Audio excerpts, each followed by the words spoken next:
মুসলমান ঘরের ছেলে মেয়েরা, তরুণেরা, বাপেরা, দুদিনের দুনিয়া মায়াজালে জড়িয়ে আখিরাতকে ভুলে যাবেন না। আল্লাহ আমাদেরকে অস্তিত্ব দিয়েছেন, তিনি আমাদেরকে দুনিয়া জমিনে একটু পরীক্ষা নেবেন। তরুণেরা, আল্লাহ নবী যখন দুনিয়া জমিনে এসেছিলেন, জানো তোমার আমার নবীর সঙ্গে সন্ত্রাসীরা কি ব্যবহার করেছে তোমরা কি জানো? আল্লাহ নবী যখন নাই সত্যের কথা বলেছিলেন, ওই সময় মক্কা সন্ত্রাস জালিমেরা আমার নবী পাককে আঘাত করেছিলেন। এত আঘাত করেছিলেন, নূরে নবীর শরীর থেকে রক্ত মুবারক জমিনে ঝরতে লেগেছিল। আল্লাহ নবীর শরীরে রক্তকে ছড়িয়েছে। এ নবীর গোলাম, তোমার আমার উপরে জুলুম হবে না এটা ভাবছো কেন? শুনছো তো নাকি?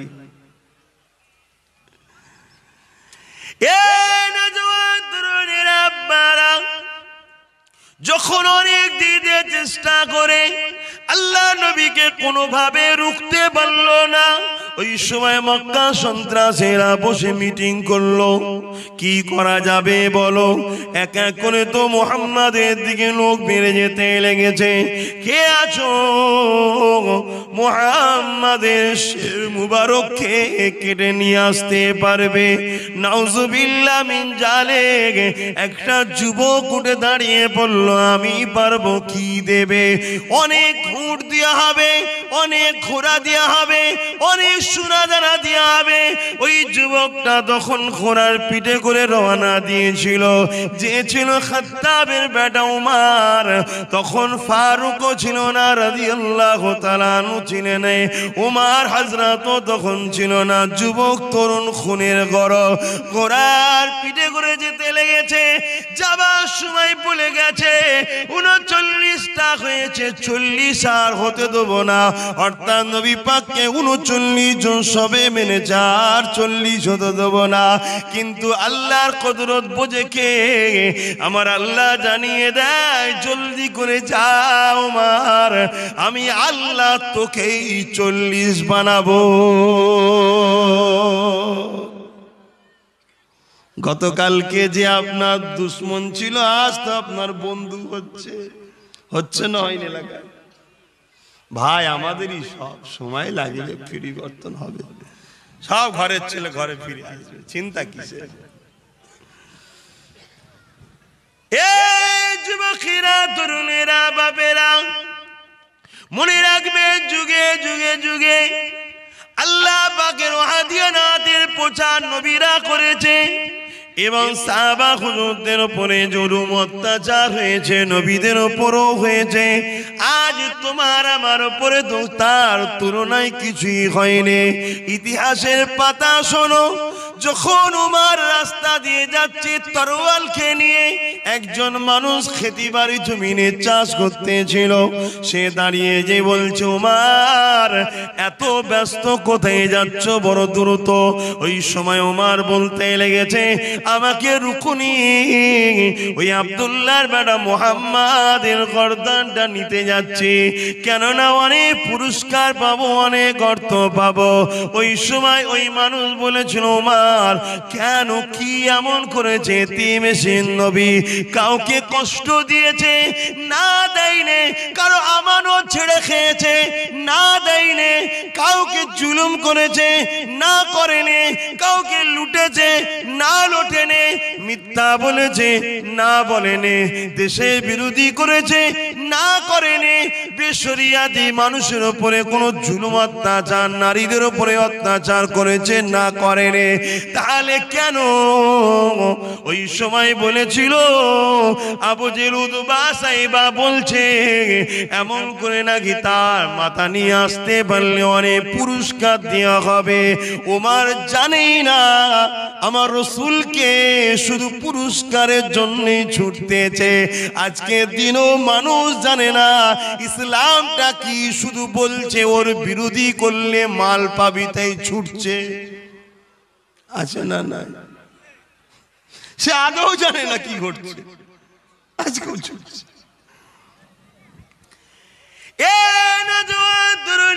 আব্বারা ওই সময় রাস্তায় যিনি ছিলেন তিনি বললেন, যাও মুহাম্মদকে শহীদ করার আগে তুমি তোমার ঘরে চলে যাও, তোমার বোন আর বোনাই ওই মুহাম্মদ রাসূলকে নবী বলে এক আল্লাহকে আল্লাহ বলে ঈমানের কালেমা পড়ে শান্তির ছায়া তলে চলে এসেছে।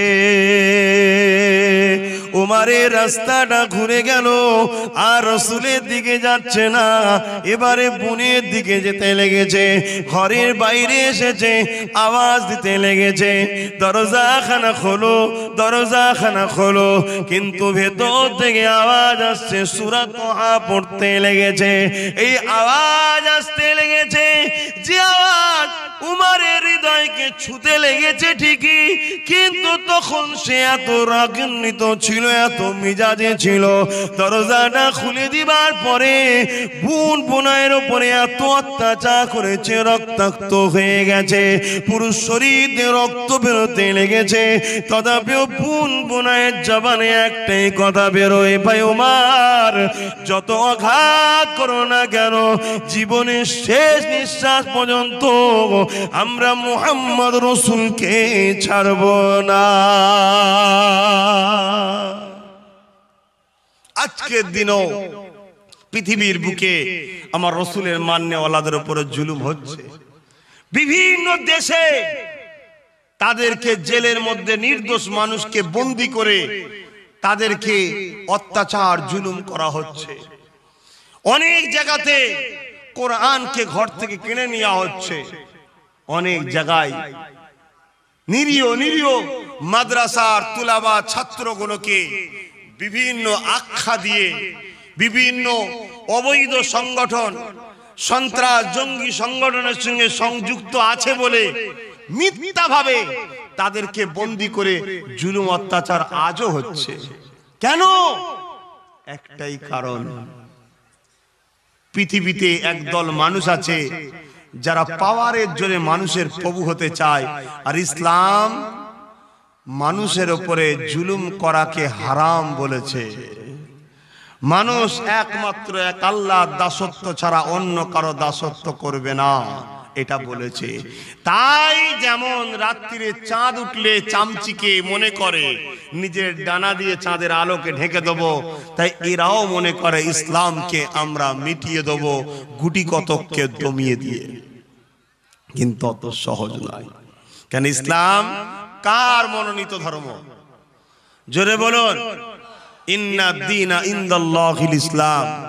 আল্লাহর মনোনীত ধর্ম হলো ইসলাম। জোরে বলুন সুবহান। অসুবিধা হচ্ছে আপনাদের? আমি বলেই দিয়েছি, আমি কোরআন ও রসুলের, আল্লাহ ও রসুলের কথা বলবো। আপনারা শোনার জন্যই বসেছেন তো নাকি?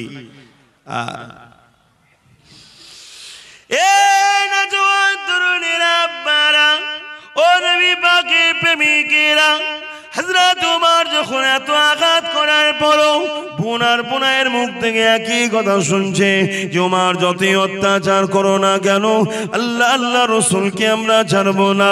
ওই সময় ওমর বলতে লেগেছে, কি তুমি তেলাওয়াত করছিল? দাও।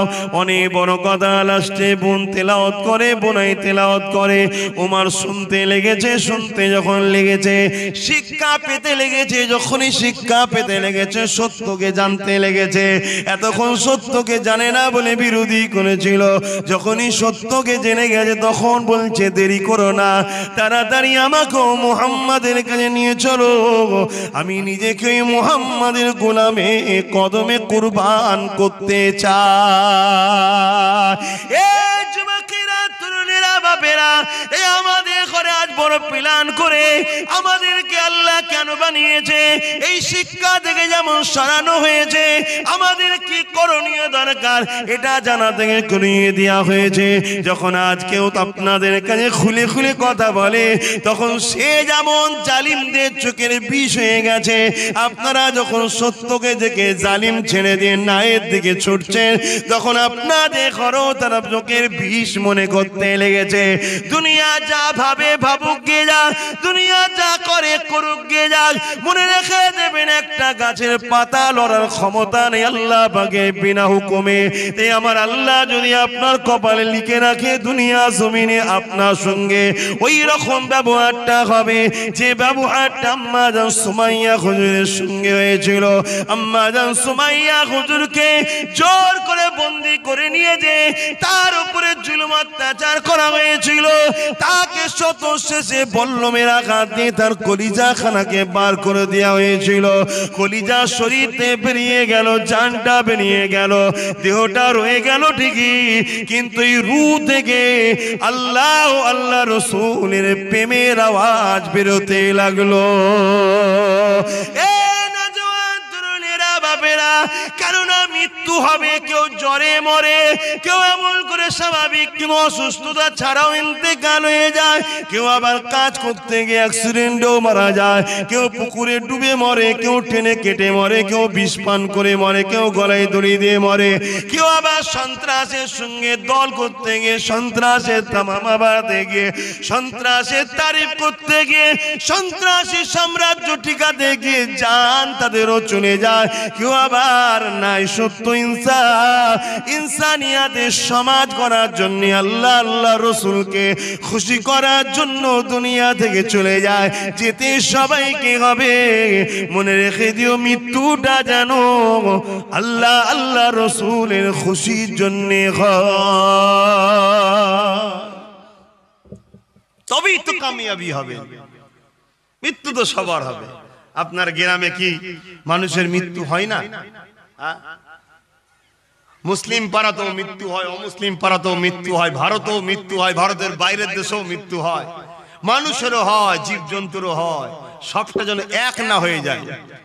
অতএব আমার রব, আমার পালন কর্তা, আমার সৃষ্টিকর্তা আমাকে যে জন্য বানিয়েছে এটা আমায় জানতে হবে।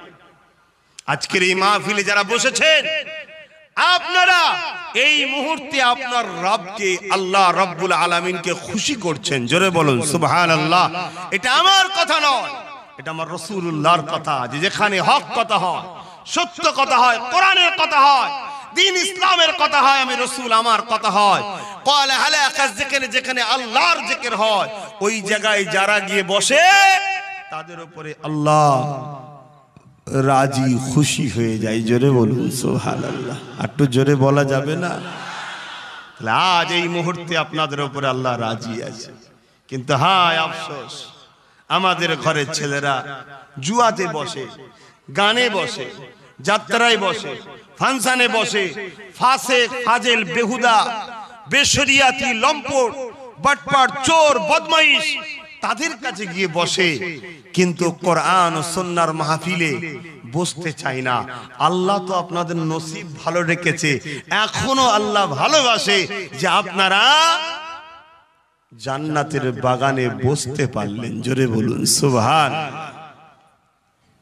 আমার আলোচনায় অসুবিধে হচ্ছে, তাহলে আমরা হকের পক্ষে থাকবো না থাকবো না? হকের পক্ষে থাকবেন আর আপনি রসগোল্লা খাবেন ভাবছেন নাকি? হকের পক্ষে যারা ছিল পূর্বে, ইতিহাস জানেন না আপনারা কি হয়েছে? ইমামে হোসাইন পাক হকের পক্ষে ছিল না, এজিদ হকের পক্ষে ছিল।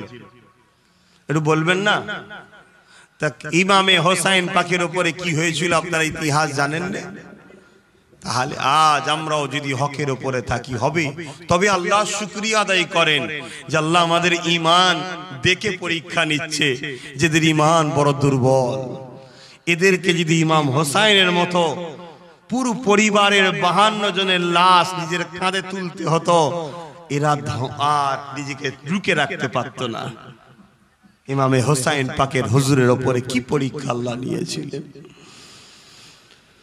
মুসলমান ঘরের ছেলে মেয়েরা, তরুণেরা, বাপেরা, এ নবী পাকের প্রেমিকেরা শুনে রেখে দেন, আপনাকে আমাকে কবরের জমিনে যেতে হবে। মনে রাখবেন মৃত্যু আপনার আমার দরের গোড়ায় রয়েছে। আল্লাহ পাকের হুকুম কার কখন হবে কেউ জানে না, কিন্তু যেতে হবে, এটা সত্য কথা। ওই কবরের জমিনটা আপনি দুনিয়া জমিনে যদি হকের পক্ষে না থাকেন, ইনসাফ ইনসানিয়াতের পক্ষে যদি না থাকেন, তাহলে মনে রাখবেন কবরটা জাহান্নামের একটা গর্ত হবে, 99টা সাপ দেওয়া হবে। আর দুনিয়ায় যত কঠিন পরীক্ষা আসুক না কেন, আপনি হকের পক্ষে, সত্যের পক্ষে, ওলিয়া উলিয়াদের পক্ষে, ইনসাফের পক্ষে থাকবেন, মনে রাখবেন কবরটাতে আল্লাহ পাক জান্নাতের বাগান বানিয়ে দেবে।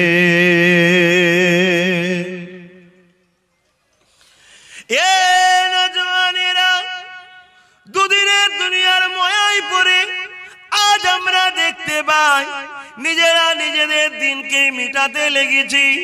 আজ আমরা দেখতে পাই নিজেরা নিজেদের মসজিদগুলোকে বিরান করতে লেগেছে। আজ আমরা দেখতে পাই নিজেরা নিজেদের মাদ্রাসাগুলোকে মিটাতে লেগেছে। আজ আমরা দেখতে পাই কলেমা পড়া ভাইয়ের রক্তের পিপাসিত হয়ে গেছে দুনিয়া সামান্য স্বার্থে। মনে রাখবেন, মান আহাব্বা লিল্লাহ ওয়া আবগাদা লিল্লাহ ওয়া আতা লিল্লাহ মানা লিল্লাহ ফাকাদ ইসতাকমাল ঈমান। আল্লাহ নবী যা বলেছে কখনো মিথ্যা বলেনি, সত্য কথা বলেছে। এটা ঘটবে আমার আল্লাহ নবী জানিয়ে দিলেন। মান আহাব্বা লিল্লাহ, মানুষের উদ্দেশ্য একটাই হবে, ভালোবাসবে আল্লাহর জন্য। কার জন্য ভালোবাসবেন? একটা আওয়াজ দিয়ে দিয়ে বলুন। দুশ্মনী করবেন কার জন্যে? এখন মুসলমান আপনারা বলুন, আল্লাহ পাককে বিশ্বাস করেন না করেননি? তাহলে আপনারা ভালোবাসবেন কার জন্যে? কার জন্যে ভালোবাসবেন? এই দুনিয়াতেও যদি কাউকে ভালোবাসেন, উদ্দেশ্য একটাই থাকবে, আল্লাহর জন্যে। কারো সঙ্গে যদি দুশ্মনী করতে হয়, উদ্দেশ্য থাকবে আল্লাহর জন্যে। কাউকে যদি সাপোর্ট করতে হয়, উদ্দেশ্য থাকবে আল্লাহর জন্যে। কারো থেকে যদি মুখ ফিরিয়ে নিতে হয়, উদ্দেশ্য থাকবে আল্লাহর জন্যে। কারো সঙ্গে যদি আত্মীয়তা করতে হয়, উদ্দেশ্য থাকবে আল্লাহর জন্যে। কারো সঙ্গে যদি সম্পর্ক কেটে দিতে হয়, উদ্দেশ্য একটাই থাকবে আল্লাহ আল্লাহ আল্লাহ আল্লাহ আল্লাহর জন্যে। নিজের জান মাল, নিজের ভবিষ্যৎ, নিজের টাকা পয়সা, নিজের লোভ লালসা দেখলে হবে না। উদ্দেশ্য একটাই হবে আল্লাহ আল্লাহ আল্লাহ আল্লাহ। আল্লাহর জন্যে যে ভালোবাসে, ওই মানুষটাকে আল্লাহ পাক কিয়ামতের দিনে নাজাত দেবে। আল্লাহর জন্যে যে বিচ্ছেদ করে, দুশ্মনী করে, তাকে আল্লাহ পাক কিয়ামতের দিনে নাজাত দিয়ে দেবে। এ আমাদের দুনিয়ার জীবনে একটাই সম্পর্ক হবে, মান আহাব্বা লিল্লাহ ওয়া আবগাদা লিল্লাহ ওয়া আতা লিল্লাহ মানা লিল্লাহ ফাকাদ ইসতাকমালাল ঈমান। আজ যতজন মানুষ বসে আছেন, আমি জানি না আপনারা আমায় সত্যি ভালোবাসেন কি আমি জানি না। যদি ভালোবাসেন, উদ্দেশ্য কার জন্য হবে? জোরে বলুন। যদি আপনাদের মধ্যে কেউ আমার দুশ্মনীও থাকে, কেউ আমার বিরোধী করার স্বপ্ন কারো থাকে, উদ্দেশ্য কে থাকবে? জোরে বলুন আল্লাহ। তবে এই বিরোধী করাটা হালাল হবে, না হয় হারাম হবে। আমি দুনিয়ায় কোনো কিছু পাওয়ার জন্য আব্বাস সিদ্দিকীর বিরোধী করলাম, ওই বিরোধী করা ইসলামে হারাম। শুনছেন না শোনেননি? আমি দুনিয়ায় কোনো কিছু পাওয়ার জন্য আব্বাস সিদ্দিকীকে ভালোবাসলাম, ওই ভালোবাসাটাও বেকার, কোনো লাভ নাই। আমাদের মাকসাদ থাকবে একটাই, আল্লাহ। আপনি যদি একটা মুসলিম ভাইকে ভালোবাসেন, এর পিছনেও কারণ থাকবে আল্লাহ। শোনেন আপনি, কেন আমার আল্লাহর সৃষ্টি, তাকে ভালোবাসলে আল্লাহ বলেছেন আমি খুশি হব, তাই আমি ভালোবাসি। কথা শুনছেন না শোনেননি? কেন আল্লাহ ছাড়া আমাদের অস্তিত্ব তো দ্বিতীয় কেউ দেয়নি। দিয়েছে নাকি? এই জিন্দেগিটা দিয়েছেন কে? এ চোখ দিয়েছেন কে? হাত দিয়েছেন কে? পা দিয়েছেন কে? আমাকে দাদা পীরের বংশে ছেলে করেছেন, জন্ম দিয়েছে, পাঠিয়েছেন কে? নবীর বংশের সন্তান করেছেন কে? আপনাদের ঘরও এই যে এখনো বাঁচিয়ে রেখেছেন, কে বাঁচিয়ে রেখেছেন? অতএব সেই আল্লাহর জন্য আমাদের মাকসাদ থাকবে। আজ নিজের ঘর ভাবছি আমরা, টাকা ভাবছি আমরা, আমার কি হবে ভাবছি, একবারও আমরা ভাবছি না যে আজকে কিভাবে চক্রান্ত চলছে নবীর দিনটাকে খাটো করার জন্য।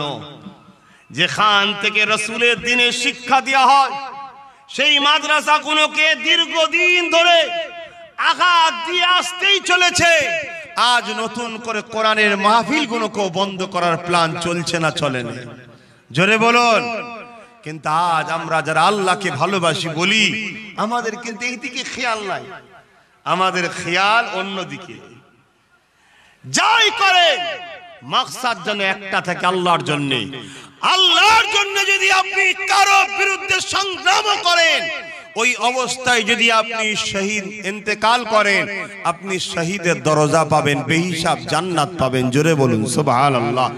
আর আল্লাহর জন্য আপনি যদি কারো বিরুদ্ধে লড়াই করে সেই জালিমের কে খতম করেন, আল্লাহ আপনাকে যদি ওই লড়াইয়ে জয় দেয়, কামিয়াবি দেয়, আল্লাহ আপনাকে গাজীর দরজা দেবে, অত মালও পাবেন, জান্নাতও পাবেন। জোরে বলুন সুবহানাল্লাহ।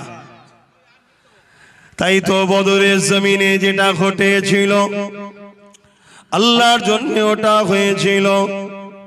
কেননা মক্কা জমিনে নবী আমার যখন নায়ের দাওয়াত দিচ্ছিলেন, আল্লাহ নবী যখন মক্কা জমিনে সত্যের প্রচার করছিলেন, আল্লাহ নবী যখন মক্কা জমিন ইনসাফের প্রচার করছিলেন, মনুষ্য জাতিগুলোকে দাসত্ব শিকল থেকে আজাদ করতেছিলেন, জালিম আবু জেহেল উতবা সাইবার অত্যাচার থেকে নারীগুলোকে স্বাধীন দিতেছিলেন। ওই সময় মক্কা সন্ত্রাসীরা আমার নবী যখন জানের দুশ্মন হয়ে গেল, আল্লাহ পাক আমার নবী পাককে হুকুম করেছিলেন, হাবিব আপনি হিজরত করুন। আমার নবী পাক মক্কার জমিন থেকে ইয়াসরিব মদিনাতে চলে গিয়েছিলেন। মদিনার জমিনে গিয়ে আল্লাহ নবী মদিনার জমিনে দুনিয়ার মানুষ ওখানে যাচ্ছে, হাজার বাধা দিচ্ছে, চতুর্দিক দিয়ে সেই মদিনাতে চলে যাচ্ছে। মক্কা থেকে চলে গেল মদিনায়, তাও মদিনাতে লোক ভিড় করছে।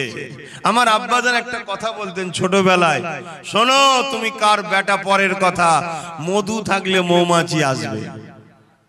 কথাটা কিন্তু ভালো না, খারাপ, অতি সত্য কথা। মধু থাকলে মৌমাছি আসবে। আহা, আল্লাহ নবী, নূহ নবী, দয়া নবী মদিনা জমিনে গিয়ে, মদিনা এমন একটা জায়গা ছিল আমার নবী যাবার আগে, যে জায়গাটা ইয়াসরিব তখন নাম ছিল। মানুষ এই মদিনা, যেটা আজকে দিনে ইয়াসরিব আগে নাম ছিল, ওই জায়গাতে মানুষ যেত না। কেননা এত গ্রাম্য এলাকা ছিল, পরিবেশ আবহাওয়া ভালো ছিল না।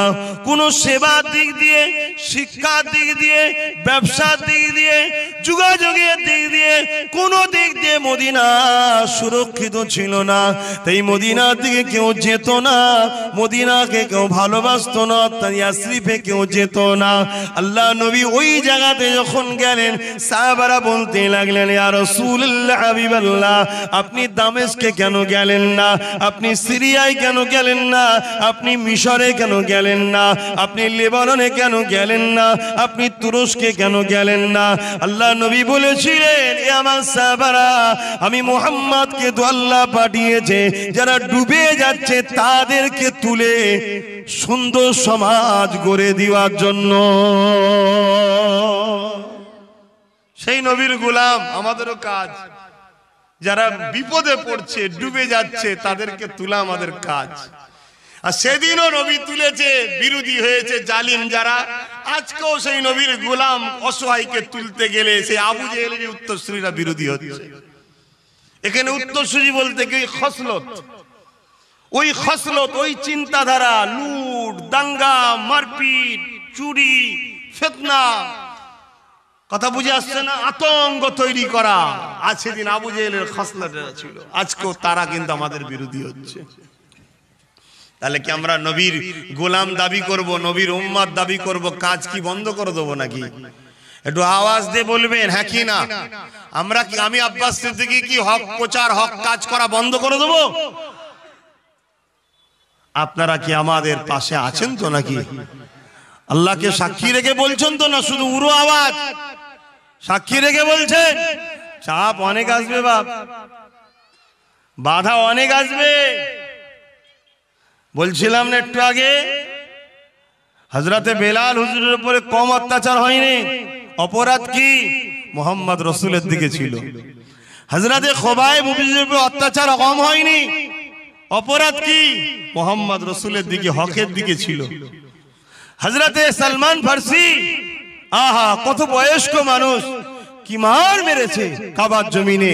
ওই তৎকালীন জুমায় যারা ক্ষমতার বলে আবু জেল উতবা সাইবা ছিল তারা মেরেছে। কেন? মোহাম্মদকে ভালোবেসেছে তাই। তা আজ আমরা মোহাম্মদ রসুলের গোলামদের সাথে করে নিয়ে মোহাম্মদ রসুলের দিনের পক্ষে থাকবো, আর আপনি ভাবছেন আপনার গায়ে গুড় দিয়ে ছাড়বে নাকি? কি গো, আমার কথা খারাপ লাগছে কেন? আমাকে ওয়াজ করতে কষ্ট হচ্ছে, বিশাল দম টানছে, কিন্তু তারপরও বলতে হবে। আপনারা বসে আছেন, কষ্ট হলেও বলছি আমি। আপনাদের কষ্ট হচ্ছে না তো? হ্যাঁ, কেন আপনাদের কষ্ট হলে দোয়া করতে হবে। কেন যাকে দিচ্ছি সে যদি নিতে না পারে তাহলে তো ওভারফ্লো হয়ে যাবে না, বেকার হয়ে যাবে। একটা ট্যাঙ্কিতে আপনি পানি দিচ্ছেন, ট্যাঙ্কি ক্যাপাসিটি আর নাই, তাহলে কি হবে? পানিটা বৃথা হবে তো নাকি? আপনাদের ক্যাপাসিটির লোড আছে তো নাকি লিভার? যাক আলহামদুলিল্লাহ। কখনো কখনো ভাবি আল্লাহ আমার নবী পাক যে কথাগুলো বলে গেছে তার জালের সময় হবে। আল্লাহ নবী বলেছেন 1400 হিজরি আমার উম্মতদের দেখতে যেন না হয়। আজকে 1400 পার হয়ে গেছে, 1500 আসবো। নবী বলেছেন আখরি জামানায় হাতে তালুতে আগুন রাখার থেকে ঈমান বাঁচানোটা বড় কষ্ট হবে। তাই কখনো কখনো ভাবি আজ আমার কওমের মানুষ নাই প্রকাশ্য দুশমনের মোকাবেলা করে দাঁড়িয়ে যাবে, কিন্তু এই কওমগুলোকে মিটাবার জন্য একদল সাধুরূপী শয়তান বেরিয়েছে, যারা জুব্বা লাগিয়ে মাথায় টুপি দিয়ে হুজুর সেজে, পীর সেজে, মুফতি মাওলানা বক্তা সেজে আমাদের ঘরে এমন ভাবে ষড়যন্ত্র করছে আমাদের ঈমান বাঁচানো বড় মুশকিল। নবী যে 1400 বছর আগে বলে গেলেন যে আমার উম্মতিদের ঘরে 1400 হিজরি যেন দেখতে না হয়। কেন নবী বলেছিলেন? আজ কখনো কখনো ভাবি আল্লাহ আমি আব্বাস সিদ্দিকী কি হবে, আমি কি আমার ঈমানটাকে বাঁচাতে পারবো না অন্যায়ের কাজে মাথা নত করে দেবো? এটা কখনো কখনো আমারও চিন্তা হয়। তাই আপনাদের নিয়ে বড় ভাবি যে সাধারণ মানুষকে তাহলে কি দশা হবে।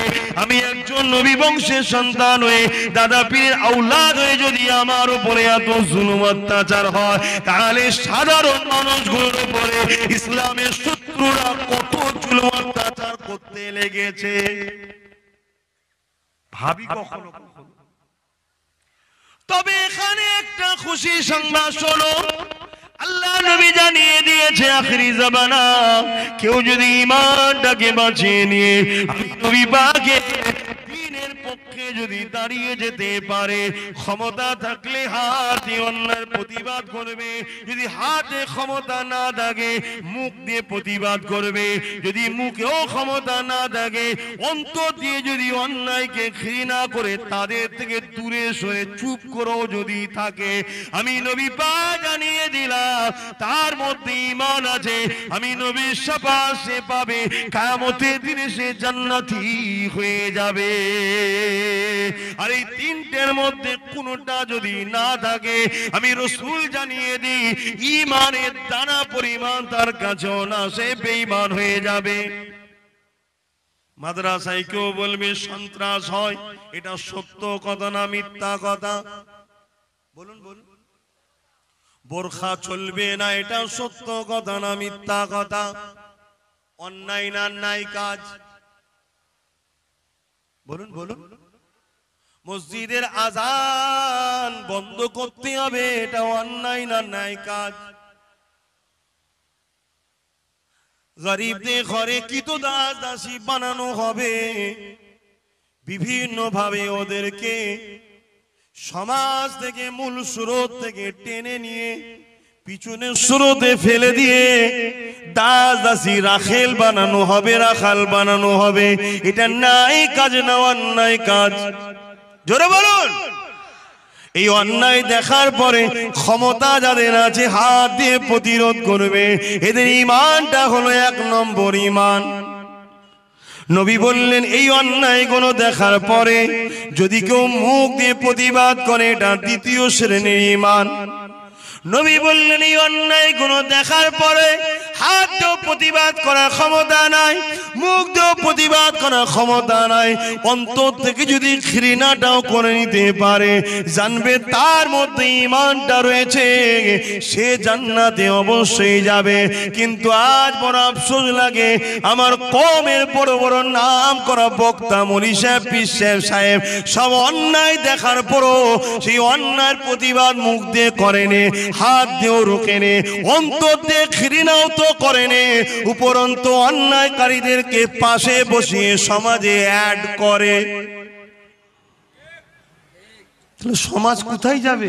আম মানুষগুলো কোথায় যাবে?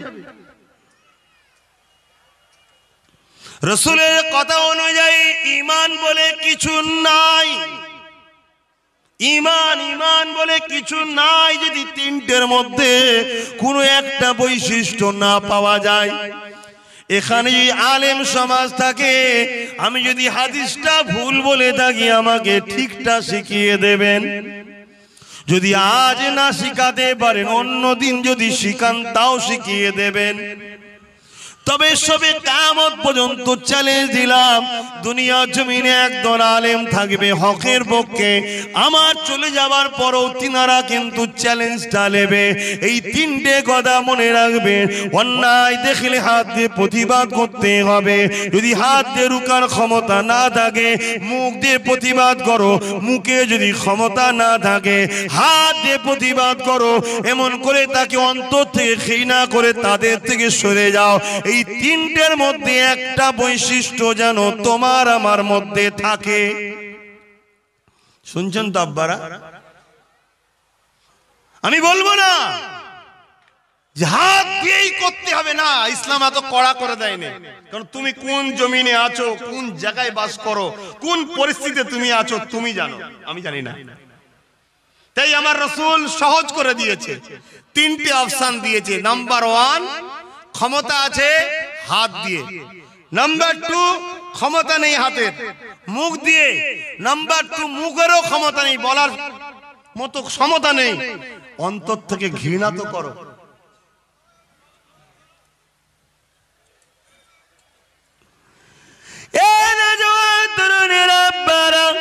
অথচ মাদ্রাসাতে কি শিক্ষা দেওয়া হয়? মাদ্রাসায় শিক্ষা দেওয়া হয় আল্লাহর কোরআন, মাদ্রাসায় শিক্ষা দেওয়া হয় নবী মুস্তাফার জীবন হাদিস, নবী মুস্তাফার আদর্শ শিক্ষা দেওয়া হয়। মাদ্রাসায় কি শিক্ষা দেওয়া হয়? সভ্যতার শিক্ষা দেওয়া হয়, ইনসাফের শিক্ষা দেওয়া হয়, ইনসানিয়াতের শিক্ষা দেওয়া হয়, মানবতার শিক্ষা দেওয়া হয়, কল্যাণের শিক্ষা দেওয়া হয়। মাদ্রাসায় কি শিক্ষা দেওয়া হয়? মাদ্রাসায় শিক্ষা দেওয়া হয় দুনিয়ার মানুষ রেখে দাও, আল জান্নাতু তাহতা আকদামুল উম্মাহাত। মাদ্রাসায় শিক্ষা দেওয়া হয় এ দুনিয়ার ছেলেরা, তোদের জান্নাত হলো তোদের মায়ের পায়ের তলায়। মাদ্রাসায় শিক্ষা দেওয়া হয় এ দুনিয়ার মানুষেরা, জান্নাতের দরজা তোদের আব্বা। মাদ্রাসায় শিক্ষা কি দেওয়া হয়? মাদ্রাসায় শিক্ষা দেওয়া হয় পুরুষেরা শোনো, স্ত্রীকে তোমাদেরকে দেখাশোনা করতে হবে, তাদের ভরণ পোষণ দেখাশোনার দায়িত্ব তোমার হবে। মাদ্রাসায় কি শিক্ষা দেওয়া হয়? মাদ্রাসায় শিক্ষা দেওয়া হয় কেউ যদি এতিমের মাথায় হাত বোলায়, আল্লাহ নবী বলে সে যেন আমি মুহাম্মদ আমার মাথায় হাত বোলালো।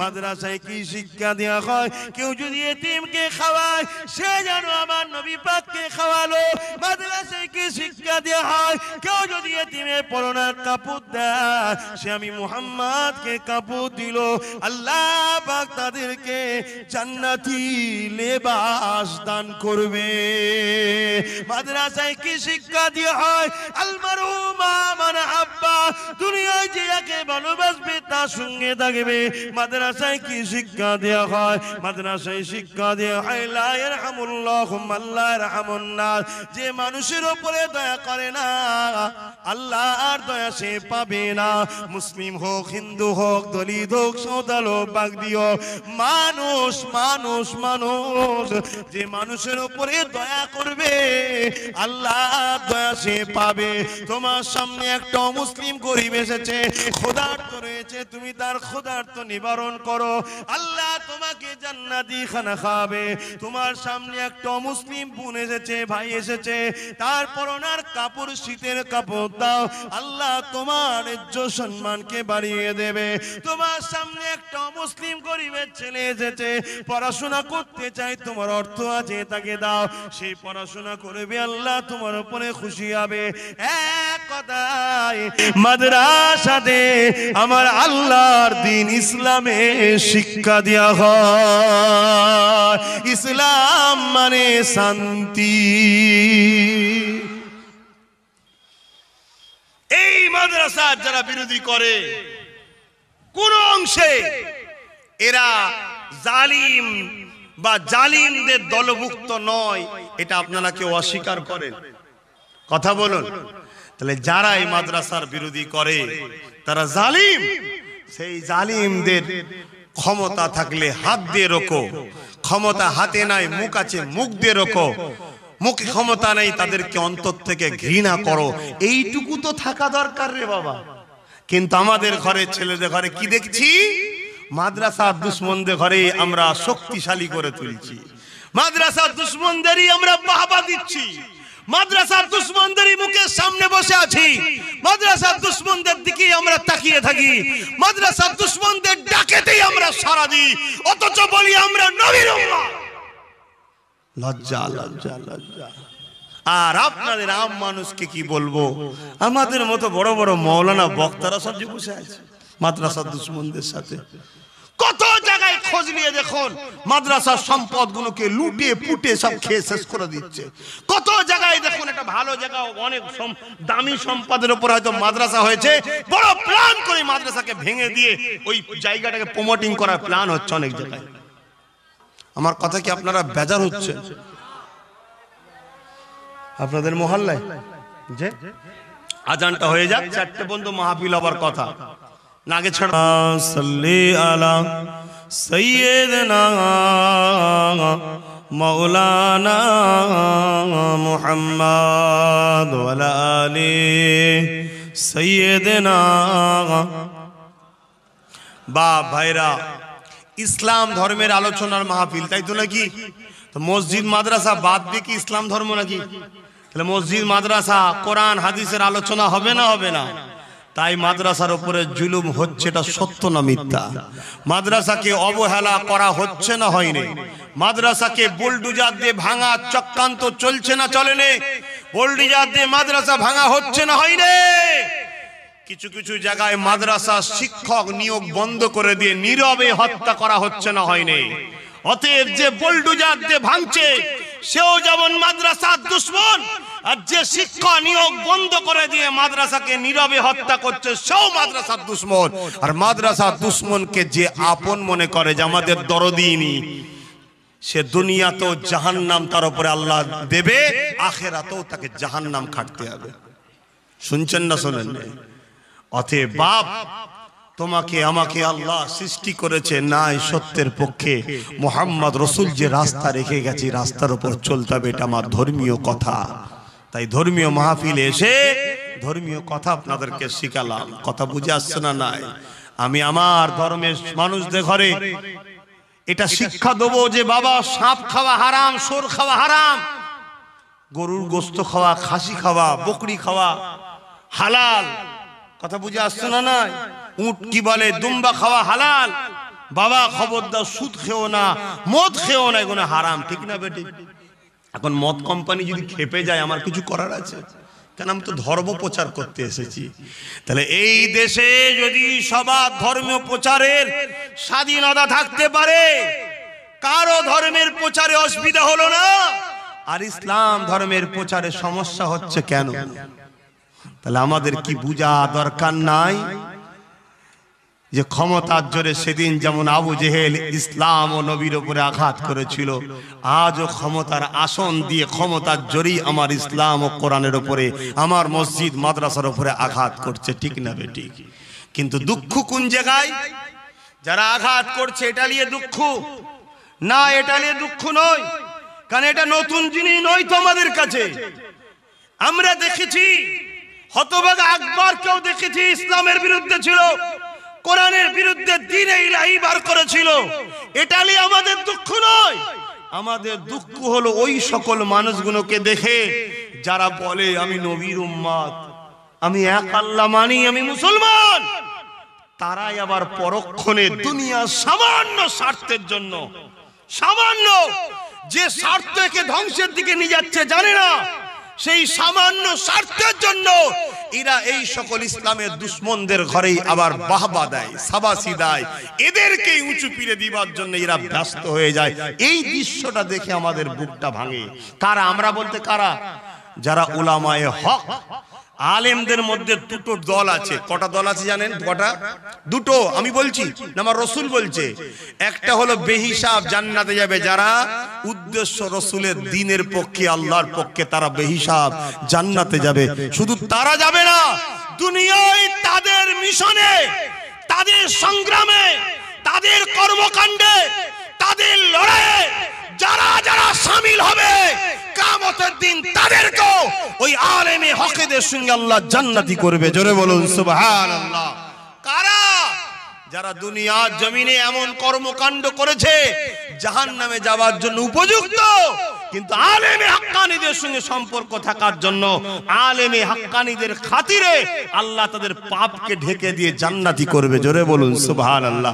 নবীর হাদিস অস্বীকারী কাফের। শুনছেন না শোনেননি? গায়ের জোর ততদিন চলবে যতদিন আল্লাহ তোমার রুটা রেখেছে। আর এটাই তো পরীক্ষা আল্লাহ, এটাই তো আল্লাহর পরীক্ষা। দ্বিতীয় নম্বর হলো আলেমে একদল যারা হলো সর্বপ্রথম জাহান্নামে যাবে। তারা কারা? তারা এলেমটাকে দুনিয়া তথাকথিত ক্ষমতার প্রভু, যারা ক্ষমতার আসনে আসন্নিত হয়ে মানুষের উপরে রাজত্বর জোর করে প্রভুত্ব চাপিয়ে দেয়, তাদের সামান্য কিছু চাটবার জন্য, নিবার জন্য তাদের পায়ের তলায় বসে থাকে, তাদের দলদাস হয়। এই আলেম এরা বেহিসাব জাহান্নামে যাবে। আমার কথা নয়, আমার রসুলের কথা। এটা কি আজকে নতুন না আগেও ছিল? জোরে বলুন, জোরে বলুন। আগেও ছিল।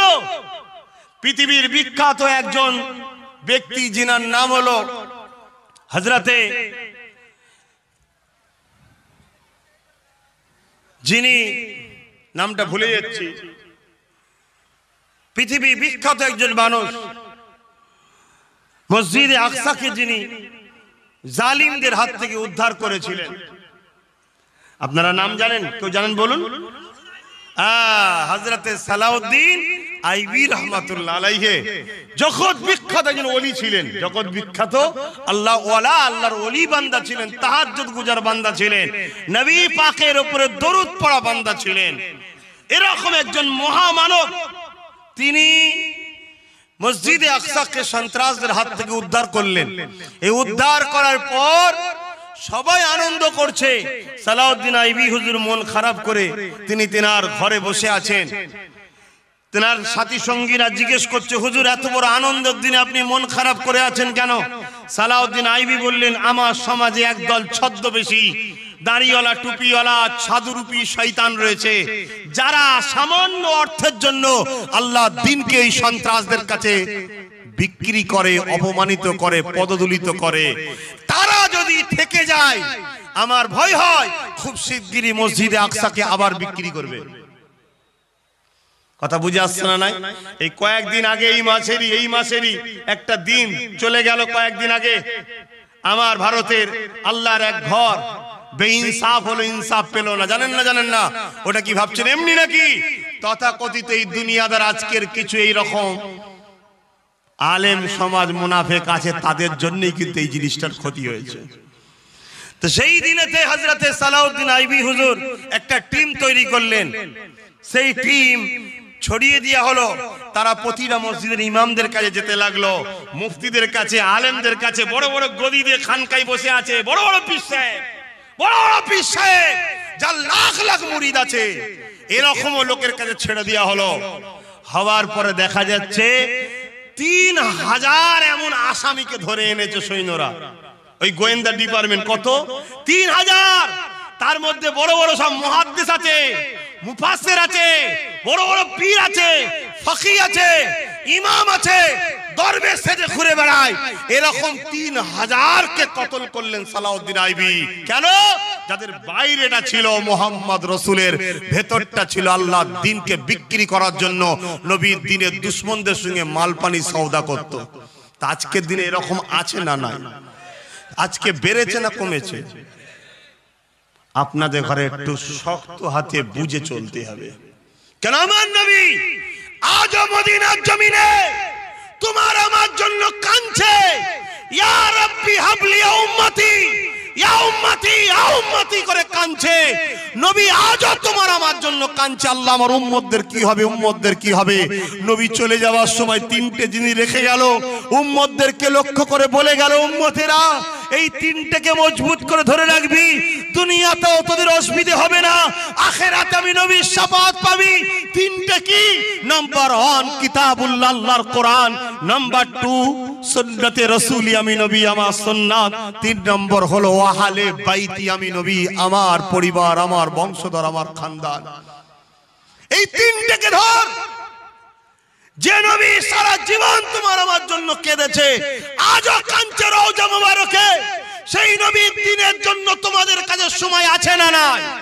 সেই নবীর দ্বীনের ভেতরে সেজে যারা দুশমনি করছে, তাদের থেকে তোমাদের সম্পর্ক দূরত্ব করার সময় এসেছে না আসেনি? সেই নবীর দ্বীনকে যারা ক্ষতি করছে, তাদেরকে চিহ্নিত করার দরকার আছে না নাই? সেই নবীর দ্বীনকে যারা মিটাতে চাইছে, তাদের বিরুদ্ধে সংগ্রামের প্রয়োজন আছে না নাই? অতএব মনে রেখে দেবেন, আমি গুনাহগার, আমি বেঈমান নই, আমি নামাজ কাজা করেছি, কিন্তু আমি রাসূলের নামাজকে অস্বীকার করিনি, ইসলামকে অস্বীকার করিনি। আমি মসজিদকে মিটাতে চাইনি, মিটানে ওয়ালাদের সাথ দিইনি। আমি দাড়ি চেঁচেছি, আমি গুনাহগার, কিন্তু রাসূলের দাড়ি সুন্নাত, এই সুন্নাতকে অস্বীকার করিনি। আমি গুনাহগার, বেঈমান নয়, কিন্তু নবীর দ্বীনকে যারা ক্ষতি করে, তাদের সঙ্গে এসি ঘরে হোক আর বাইরে হোক, গুজুর গুজুর করলে জানবে তুমি বেঈমান, কাফের হয়ে পড়বে। কারণ আল্লাহ সব জায়গায় ছেড়ে দেয়। মুহাম্মদ রাসূলের গুস্তাখি যারা করে, তাদের সঙ্গে যারা মেশে, এদেরকে আল্লাহ ছাড়বে না। কোরআনে আল্লাহ নিজে ওয়াদা করেছে, হাবিব আমি আপনাকে কিয়ামতের দিনে কষ্ট দেব না। এমন একটা লোককে আপনি দেখতে পাবেন না যে জান্নাত যাচ্ছে, যে দুনিয়ায় আপনার বিরুদ্ধে খারাপ মন্তব্য রেখেছিল, আপনার সঙ্গে বুকস করেছিল, বা আপনার সঙ্গে যে খারাপ সম্পর্ক করেছিল, তার সঙ্গে বন্ধুত্ব রেখেছিল, এমন একটা লোক আমার জান্নাতে যাবে না। এটা আমি আমার কসম, আমার জাত পাকের শপথ দিচ্ছি, আল্লাহ কোরআনে নিজে ঘোষণা দিচ্ছে। অতএব আল্লাহ তার হাবিবকে কত ভালোবাসে চিন্তা করো। তে আপনাদেরকে বাঁচাবার স্বার্থে দম টেনে বার করে নিচ্ছে মাইক, তারপর আপনাদেরকে বুঝাচ্ছি। জানতে পারছি না আওয়াজ পৌঁছাচ্ছে কিনা। আওয়াজ যাচ্ছে আপনাদের কাছে? কথা আমার বুঝছেন মাইকের আওয়াজে? আমি কি বলেছি বুঝতে পারছেন? অতএব বাপ, হুজুর তুমি শুধু নামাজ পড়ো, তাসবিহ পড়ো, এটা এর নাম ইসলাম নয়। ইসলাম একটা কমপ্লিট নাই, সত্যের উপরে জীবন গড়ার নাম ইসলাম। জোরে বলুন সুবহানাল্লাহ। তাই আমার ডিউটি, আমার দায়িত্ব, আমার নবীর বাণীকে আপনাদের কাছে পৌঁছে দেয়া। আপনারা যে যে আমার পিছনে দাঁড়াবেন, তাদের ঘরে নিয়ে রাসূলের রাস্তায় চলা। কেউ যদি নাও আসে, একাই চলবো, একাই চলবো, এটা আমার ডিউটি, এটা আমাকে চলতে হবে, না হয় আমাকেও জাহান্নামে যেতে হবে। পীরের বেটা বলে আল্লাহ ছেড়ে দেবে এমন কোন শরীয়ত নাই। শুনছেন না শোনেননি? তাই আপনারা যদি মনে হয় যে আব্বাস সিদ্দিকী রসুলের পক্ষে, হকের পক্ষে, ইনসাফের পক্ষে, মানবতার পক্ষে, কল্যাণের পক্ষে, সে দালাল নয়, বিক্রি হয়নি, চোর নয়, ইসলামের দুশ্মন নয়, মানুষ জাতির ক্ষতি চাই না, তাহলে আপনাদের জন্য জরুরি আব্বাস সিদ্দিকীর নেতৃত্ব মেনে নিতে হবে। অর্থাৎ তিনি কোরআন সুন্নাহ অনুযায়ী রাস্তা দেখাচ্ছে, ওই রাস্তা মেনে নিতে হবে। কেন রাসূল বলেছেন কিয়ামতের শেষ দিন পর্যন্ত কুরাইশের হাতে ঝান্ডা থাকবে। আলহামদুলিল্লাহ, কুরাইশ বংশের বাচ্চা আপনাদেরকে দাওয়াত দিলাম, আমার সাথে ছিলেন, আছেন। যতদিন আমি হকের পক্ষে থাকব, আল্লাহ যেন মৃত্যু পর্যন্ত রাখে, বলুন আমিন, ততদিন আপনারা আমার সাথে জুড়ে থাকবেন। আল্লাহকে সাক্ষী রেখে বলছেন, এ হাত তুলে রাখুন, হাত নামাবেন না। এ হাত আমি কি দেখতে পাচ্ছি? কে কটাকে চিনি বলেন না, দেখতে পাচ্ছি, কিন্তু আপনারা কাকে সাক্ষী রাখছেন? জোরে বলুন, কাকে সাক্ষী রাখছেন? কাকে সাক্ষী রাখছেন? হাত নামান। কাল যদি আমার মতো একজন কেউ এসে বলে হাত তুলে বলো আব্বাস সিদ্দিকীর বিরুদ্ধে, বা সেখানেও হাত তুলবেন তো নাকি? সব থেকে উত্তম আজকে একটা কথা বলে যাচ্ছি, বাপ, এটা শরিয়াতেরই কথা, ভালোবাসো সবাইকে, মানো একজনকে। ভালোবাসো সবাইকে, মানো একজনকে। কটাই ইমাম আমাদের? বলুন বলুন বলুন। মানি কটাকে আর ভালোবাসি কটাকে? চারটাকে। অতএব বাপ, আপনারা আম মানুষ, আপনারা কোনো মুফতি, কোনো মৌলানা, কোনো ইমাম, কোনো পীর সাহেব, কোনো পীরজাদাদের সমালোচনা করবেন না। যদি আমাকে ভালোবেসে থাকেন, আমার সঙ্গে আসুন, আমার সঙ্গে উঠুন। আমি ডায়ে, আপনি ডায়ে, আমি বাঁয়ে, আপনি বাঁয়ে, আমি সামনে, আপনি সামনে, আমি পিছনে, আপনি পিছনে, যেদিকে আমি সেদিকে আপনি। এইভাবে যদি ভালোবাসতে পারেন, আমার সঙ্গে জুড়ে থাকুন। বাকি কারো কাছে যেতেও হবে না, ভালোবাসা দেখাতেও হবে না, আর সমালোচনাও করতে হবে না। কেন? আপনারা আম মানুষ। কি গো বাবা, আমি কি আপনাদেরকে ভুল শিখাচ্ছি মনে হচ্ছে? একটু আওয়াজ দিয়ে বলবেন। যদি কেউ বলেন যে হ্যাঁ শিখাচ্ছেন, ওটাও একটু জোরে বলুন, অসুবিধা নেই। আমি কি আপনাদেরকে ভুল শিখাচ্ছি? কেন বাপ? আপনারা আম মানুষ, খেটে খান, খেটে খান। ছোট মেমোরি, বুঝতে পারছেন না সমাজে কি চলছে, কি চলছে বুঝতে পারবেন না। লোহা কিন্তু খুব শক্তিশালী জিনিস, লোহা খুব মজবুত জিনিস, লোহা অনেক পাওয়ারফুল জিনিস, কিন্তু লোহার কোনো দিন ক্ষমতা নাই। কোনো জিনিসকে ক্ষতি করতে পারে, কোনো জিনিসকে কাটতে পারে, কোনো জিনিসকে কিছু করতে পারে, ক্ষমতা আছে লোহার। কিন্তু ওই লোহায় আবার বিরাট ক্ষমতাশালী হবে যখন ওর পিছনে একটা বাঁট দেওয়া হবে। কথা বুঝছেন না, বোঝেন না? তাহলে এই কম ভালো তারে বোঝো, কখনোই আমাদের ক্ষতি করার ক্ষমতা নাই। যারা প্রকাশ্য আবু জেহেল উতবা সাইবার মতো, তাদের ক্ষমতা নাই। কিন্তু যখন ওই আবু জেহেল উতবা সাইবার পিছনে একটা আমাদেরই কেউ বাঁট হয়ে দাঁড়াবে, তখন কিন্তু আমাদের বিশাল ক্ষতি করবে। তাই আপনাদেরকে এটা বলার দায়িত্ব ছিল, বলে গেলাম। তবে আল্লাহ মাফ করুক, আল্লাহ মাফ করুক। আমরা মিডিয়াতে শুনি নিম্নচাপ উঠছে, অমুক দিনে অমুক সাইক্লোন আসবে, অমুক আমফান আসবে, বুলবুল আসবে, কি কমনে সব শুনছি। কথা বুঝছেন না, বোঝেন না? আরে এর থেকেও মারাত্মক বিপদ আপনাদের কাছে আসছে। সেই নিম্নচাপটা দেখা যাচ্ছে, আপনি আপনার চোখে দেখতে পাননি। যেমন মিডিয়া খবর দিলে বোঝা যায় আরব সাগর থেকে একটা নিম্নচাপ উঠেছে, সাইক্লোন উঠেছে, দুদিন পর পশ্চিম বাংলায় আসবে, তারপর আমরা জানতে পারি, ঠিক না বেঠিক? আপনি কি দেখতে পান? তাদের মেশিন লাগানো আছে, তারা দেখতে পায়। মাফ করবেন, আমি নিজেকে বড় বলছি না, না জানি আমার আল্লাহ আমার কোন কাজটা পছন্দ করেছেন আমার জানা নাই। তবে আমার আল্লাহ আমাকে যতটুকু দেখিয়েছে, ওই দেখানোতে আমি উপভোগ করছি, আমি দেখতে পাচ্ছি আগামী 1.5-2 বছরের মধ্যে আপনাদের উপরে যে সাইক্লোন হামলা আসছে, আপনারা দিশেহারা হয়ে যাবেন। মাফ করবেন, আমি দেখতে পাচ্ছি আপনাদের মা বোনদের সঙ্গে কি হবে, আমি দেখতে পাচ্ছি আপনাদের উপরে কি অত্যাচার নামবে। এটা আমাকে আল্লাহ দেখাচ্ছে। যেমন আপনি দেখেননি একজন সাধারণ একটা লোক টিভিতে বলল আবহাওয়া দপ্তরের লোক, আপনি তার কথা বিশ্বাস করলে রেডি হয়ে গেলেন। আরে নবী বংশের একটা বাচ্চা বলছে, বিশ্বাস কেন হচ্ছে না? কেন বিশ্বাস হচ্ছে না? আপনারা কি চোখের সামনে দেখতে পাচ্ছেন না? আজানটাকে এত ঘৃণা করে কেন? মাদ্রাসাকে এত ঘৃণা করে কেন? দাড়ি টুপিকে এত ঘৃণা করে কেন? এই জন্য ঘৃণা করে, এটা মুহাম্মাদের সঙ্গে জুড়ে আছে তাই। আপনাকেও ঘৃণা করা হয় মুহাম্মাদের সঙ্গে জুড়ে আছেন বলে তাই। কিন্তু আপনার দ্বারা এখন কিছু কাজ লিবার আছে, তাই আপনাকে বাঁট হিসাবে ইউজ করা হচ্ছে। যখন প্রয়োজন হয়ে যাবে, ওই লোহাটারও প্রয়োজন নেই আর বাঁটটারও প্রয়োজন নেই, টেনে ফেলে দেবে। লোহা জং খাবে, বাঁটে ডেমক খাবে।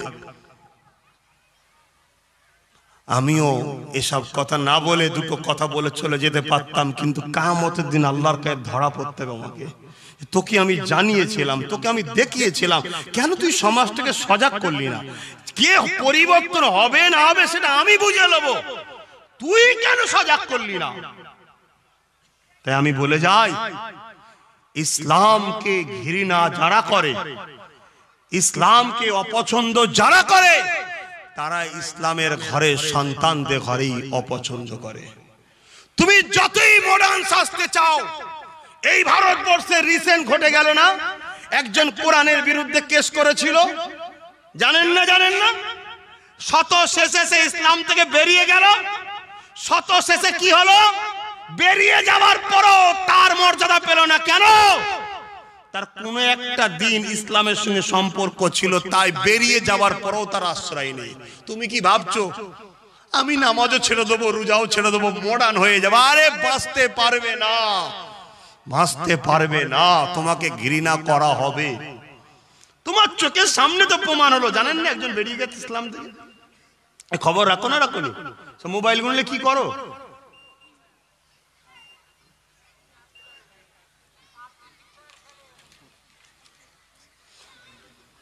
আর কথা বলার সময় নেই, নামাজ আছে। মাহফিলটা হলো খুশি না বাজার?